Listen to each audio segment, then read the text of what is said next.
এই মন্ত্রী হিসেবে জানি আপনি অবলম্বনে এই দেশবাসীর উদ্দেশ্যে ঘোষণা করুন এই নারী নীতিমালা বাস্তবায়ন করা হবে না।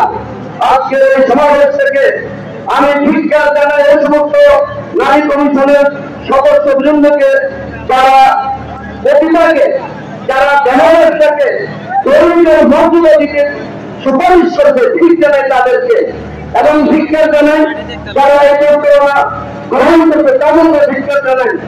সর্বশেষ অনতিবিলম্বে এই প্রস্তাবনা বাতিলের ঘোষণার দাবি জেনে আমি আমার বক্তব্য এখানে শেষ করছি। সংগ্রামী তাওহীদের জনতা, সমাবেশে পর্যায়ে বক্তব্য রাখেন রংপুর বিভাগীয় সুসভাপতি এখানে ইসলাম বাংলাদেশের কেন্দ্রীয় নায়ক আমির দর্শিয়ান আলমগীর মাওলানা ইউনুস আহমদ। মাওলানা ইউনুস